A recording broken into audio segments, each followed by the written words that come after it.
Hello friends, இன்றைக்கி ஒரு sweet recipe உளுந்தங்கஞ்சி தான் செய்ய போகிறோம். ஆல்ரெடி நம்ம சேனலில் உளுந்தங்கஞ்சி போட்டிருக்கோம். அது வெள்ளை உளுந்து வச்சு செஞ்சுருப்போம். இன்றைக்கி கருப்பு உளுந்து வச்சு எப்படி உளுந்தங்கஞ்சி செய்கிறதுன்னு தான் பார்க்க போகிறோம். இந்த உளுந்தங்கஞ்சியில் நிறைய ஹெல்த் பெனிஃபிட்ஸ் இருக்குது.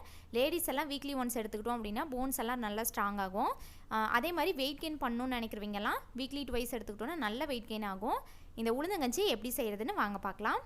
கீர்த்தி சௌமிஸ் கிச்சனை ஃபஸ்ட் டைம் பார்க்குறீங்கன்னா ரெட் கலர் சப்ஸ்கிரைப் பட்டனை கிளிக் பண்ணிவிட்டு பக்கத்தில் இருக்க பெல் ஐக்கானில் ஆல் கொடுத்துக்கோங்க. என்னோடய வீடியோஸ் எல்லாம் பிடிச்சிருந்துச்சின்னா லைக் பண்ணுங்கள், கமெண்ட் பண்ணுங்கள், ஃப்ரெண்ட்ஸ் அண்ட் ஃபேமிலிக்கு ஷேர் பண்ணுங்கள். இப்போ வாங்க வீடியோக்குள்ளே போகலாம்.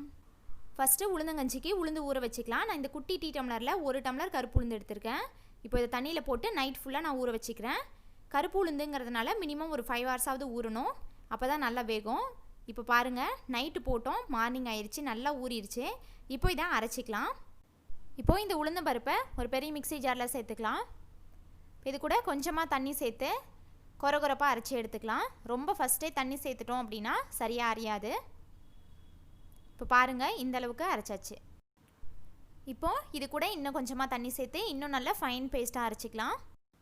உளுந்தம்பருப்பை நல்லா ஃபைனாக அரைச்சா தான் பச்சை ஸ்மெல்லாம் இல்லாமல் சீக்கிரமாக வெந்துடும். உங்களுக்கு அந்த மாதிரி கொரகொரன்னு இருக்கிறதான் பிடிக்கும் அப்படின்னா அந்த மாதிரி கூட நீங்கள் அரைச்சிக்கலாம். இப்போ இன்னும் ஒரு டைம் இதை நல்லா அரைச்சிக்கிறேன். நான் எடுத்த 1 டம்ளர் உளுந்துக்கு இதில் 5 டம்ளர் தண்ணி சேர்த்து அரைச்சிருக்கேன். இந்தளவுக்கு நல்லா ஃபைனாக அரைச்சாச்சு. இப்போ இதை எடுத்து வச்சுக்கலாம். நெக்ஸ்ட்டு உளுந்தங்கஞ்சிக்கு தேங்காய் பால் எடுத்துக்கலாம். மிக்ஸி ஜாரில் 1.5 கப் அளவுக்கு தேங்காய் துருவல் சேர்த்துக்கிறேன். இது நான் 1 மூடி தேங்காய் ஃபுல்லாக துருவி எடுத்திருக்கேன். இப்போ இது கூட கொஞ்சமாக தண்ணி சேர்த்து நல்லா ஃபைனாக அரைச்சி தேங்காய் பால் மட்டும் தனியாக புழிஞ்சு எடுத்து வச்சுக்கலாம். நீங்கள் தேங்காய் பாலுக்கு பதிலாக சாதாரண பால் கூட நல்லா காய்ச்சி ஆற வச்சுனா பால் சேர்த்துக்கலாம். இப்போது நல்லா கெட்டியான தேங்காய் பால் ரெடி. இதை எடுத்து வச்சுக்கலாம். நெக்ஸ்ட்டு வெல்லம் கரைச்சிக்கலாம். நான் ஸ்டவ் ஆன் பண்ணி பாத்திரம் வச்சுருக்கேன். இதில் நம்ம 1 டம்ளர் உளுந்து எடுத்தோம் இல்லையா, அதுக்கு 2 டம்ளர் வெல்லம் எடுத்திருக்கேன். இதில் கொஞ்சமாக தண்ணி சேர்த்து வெல்லத்தை கரைச்சிக்கலாம். பாகு பதிலாக எதுவும் வர தேவையில்ல, வெல்லம் கரைஞ்சால் போதும். நீங்கள் வெல்லத்துக்கு பதிலாக ஒயிட் சுகர் கூட சேர்த்துக்கலாம். ஆனால் வெல்லம் சேர்த்தா தான் டேஸ்ட் இன்னும் நல்லாயிருக்கும். இப்போது வெல்லம் நல்லா கரைஞ்சிருச்சு. இதை ஃபில்டர் பண்ணி எடுத்து வச்சுக்கலாம். இப்போது உளுந்தங்கஞ்சி செஞ்சுக்கலாம். நான் ஸ்டவ் ஆன் பண்ணி வானல் வச்சுருக்கேன். இதில் நம்ம எந்த டம்ளரில் உளுந்து எடுத்தோமோ அதே டம்ளரில் ஒரு 5 டம்ளர் தண்ணி அளந்து ஊற்றிக்கிறேன். தண்ணி நல்லா கொதிச்சதுக்கப்புறம் நம்ம அரைச்சி வச்சுருந்த உளுந்தை சேர்த்துக்கலாம். நம்ம அரைச்ச உளுந்து இந்த அளவுக்கு தண்ணியாட்டம் தான் இருக்கணும். ரொம்ப கெட்டியாக இருந்துச்சுன்னா நம்ம சேர்த்த உடனே கட்டி விழுந்துடும்.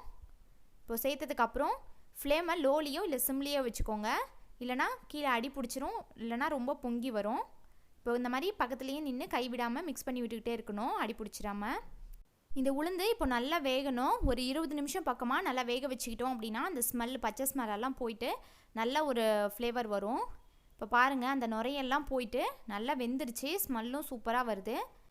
இந்த உளுந்தங்கஞ்சியோட டேஸ்ட்டே உளுந்து நல்லா வெந்திருக்கணும், அந்த உளுந்தோட ஸ்மெல்லு வரணும், அந்த அளவுக்கு வேகணும். ஒரு 20 மினிட்ஸ்க்கு மேலே. இப்போ இது நல்லா வெந்துருச்சு. இந்த உளுந்து மாவு சரியாக வேகாமல் வெல்லமோ சர்க்கரையோ சேர்த்துட்டோம் அப்படின்னா உளுந்தங்கஞ்சியில் அந்த பச்சை ஸ்மெல் அப்படியே இருக்கும், அந்த டேஸ்ட்டே நல்லா இருக்காது. இப்போ இது கூட 2 ஏலக்காய் தட்டி சேர்த்துக்கிறேன். இப்போ இது கூட எடுத்து வச்சுருந்தா தேங்காய் பால் சேர்த்துக்கலாம். நீங்கள் தேங்காய் பாலுக்கு பதிலாக காய்ச்சி ஆற வச்ச நார்மல் பால் கூட சேர்த்துக்கலாம். ஆனால் தேங்காய் பால் சேர்த்தோம் அப்படின்னா தான் அந்த உளுந்தங்கஞ்சியோட டேஸ்ட்டு இன்னும் சூப்பராக இருக்கும். தேங்காய் பால் சேர்த்ததுக்கப்புறம் ஒரு 5 நிமிஷம் இது நல்லா கொதிக்கட்டும். அடி பிடிக்காமல் இந்த மாதிரி மிக்ஸ் பண்ணி விட்டுக்கிட்டே இருக்கலாம். இந்த உளுந்தங்கஞ்சி மற்ற டைமில் எடுத்துக்கிறத விட மார்னிங்கில் எடுத்துக்கிட்டோம் அப்படின்னா நல்லா ஃபில்லிங்காக இருக்கும். பிரேக்ஃபாஸ்ட்டே தேவையில்ல. இப்போ இது கூட நம்ம கரைச்சி வச்சுருந்த வெல்லத்தை சேர்த்துக்கிறேன். நான் இன்றைக்கி இந்த உளுந்தங்கஞ்சி ஸ்பூனில் எடுத்து சாப்பிட்ற மாதிரி தான் செஞ்சுருக்கேன். நீங்கள் இன்னும் கொஞ்சம் தண்ணியாட்ட வேணும் அப்படின்னா எக்ஸ்ட்ரா தண்ணி சேர்த்துக்கோங்க. அதுக்கேற்ற மாதிரி கொஞ்சமாக வெல்லமோ சர்க்கரையோ சேர்த்துக்கலாம். இப்போ இதை நல்லா மிக்ஸ் பண்ணி விட்டு இது ஒரு 2 நிமிஷம் கொதிச்சா போதும், நம்மளோட உளுந்தங்கஞ்சி ரெடி ஆயிரும். இன்றைக்கி நான் செய்கிற குவான்டிட்டி 4-5 பேர் தாராளமாக சாப்பிட்லாம். இப்போ இது கூட லாஸ்ட்டாக கொஞ்சமாக தேங்காய் துருவல் சேர்த்துக்கிறேன். ஒரு 1/2 கப் தேங்காய் துருவல் இது கூட சேர்த்துக்கலாம், இன்னும் நல்லாயிருக்கும். அவ்வளோதான். இதை நல்லா மிக்ஸ் பண்ணி விட்டு ஸ்டவ் ஆஃப் பண்ணிடலாம். நம்மளோட உளுந்தங்கஞ்சி ரெடி.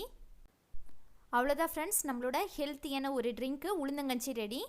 இந்த ரெசிபி நீங்களும் கண்டிப்பாக ட்ரை பண்ணிட்டு ஃபீட்பேக் கமெண்ட்ஸில் சொல்லுங்கள். இந்த வீடியோ பிடிச்சிருந்துச்சுன்னா லைக் பண்ணுங்கள், கமெண்ட் பண்ணுங்கள், ஃப்ரெண்ட்ஸ் அண்ட் ஃபேமிலிக்கு ஷேர் பண்ணுங்கள். கீர்த்தி சௌமிஸ் கிச்சனை சப்ஸ்கிரைப் பண்ணுங்கள். தேங்க்ஸ் ஃபார் வாட்சிங்.